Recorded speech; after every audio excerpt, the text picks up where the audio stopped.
سب ایک بار درود پاک پڑھ لیجئے۔ بسم اللہ الرحمن الرحیم۔ السلام علیکم ورحمۃ اللہ وبرکاتہ۔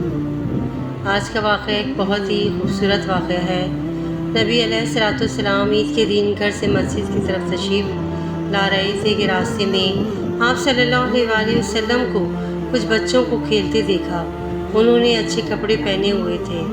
بچوں نے سلام عرض کیا تو نبی علیہ الصلوۃ والسلام نے جواب ارشاد فرمایا۔ اس کے بعد آپ صلی اللہ علیہ وسلم آگے تشریف لے گئے تو ایک بچے کو خاموشی کے ساتھ اداس بیٹھے دیکھا۔ آپ صلی اللہ علیہ وسلم اس کے قریب رک گئے۔ آپ صلی اللہ علیہ وسلم نے اس بچے سے پوچھا کہ تمہیں کیا ہوا ہے؟ تم اداس اور پریشان نظر آ رہے ہو۔ اس نے رو کر کہا، اے اللہ کے محبوب صلی اللہ علیہ وسلم، میں یتیم ہوں۔ میرے سر پر باپ کا سایہ نہیں ہے جو میرے لیے کپڑے لا دیتا۔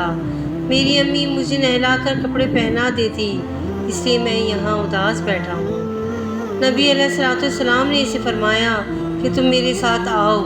آپ صلی اللہ علیہ وسلم اسے لے کر واپس اپنے گھر تشریف لائے اور سیدہ عائشہ صدیقہ رضی اللہ تعالیٰ عنہ سے فرمایا، عمیرہ، انہوں نے عرض کیا، لبیک یا رسول اللہ، اے اللہ کے رسول صلی اللہ علیہ وسلم، میں حاضر ہوں۔ آپ صلی اللہ علیہ وسلم نے فرمایا، اس بچے کو نہلا دو۔ چنانچہ اسے نہلا دیا گیا۔ اتنے میں نبی کریم صلی اللہ علیہ وسلم نے اپنی چادر کے 2 ٹکڑے کر دیے۔ کپڑے کا ایک ٹکڑا اسے تہبند کی طرح باندھ دیا اور دوسرا اس کے بدن پر لپیٹ دیا گیا۔ پھر اس کے سر پر تیل لگا کر کنگھی کی گئی، حتیٰ کہ جب وہ بچہ تیار ہو گیا تو صلی اللہ علیہ وسلم کے ساتھ چلنے لگا۔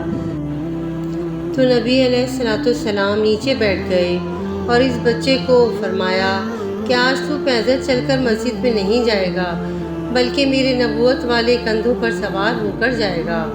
نبی علیہ الصلوۃ والسلام نے اس بچے کو کندھوں پر سوار کر لیا اور اسی حالت میں اسی گلی میں تشریف لائے جہاں یہ کھیل رہے تھے۔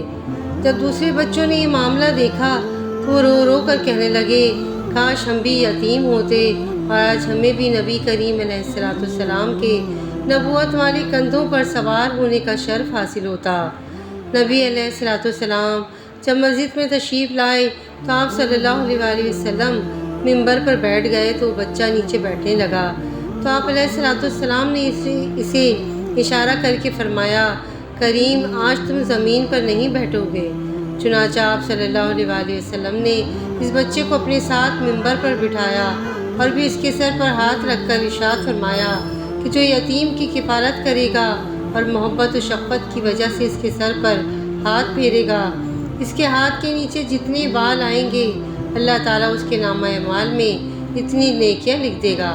سبحان اللہ، سبحان اللہ، کیا خوبصورت واقعہ ہے۔ واقعہ پسند آئے تو پلیز میرے چینل کو لائک اینڈ سبسکرائب ضرور کیجیے گا۔ جزاک اللہ خیرا کثیرا۔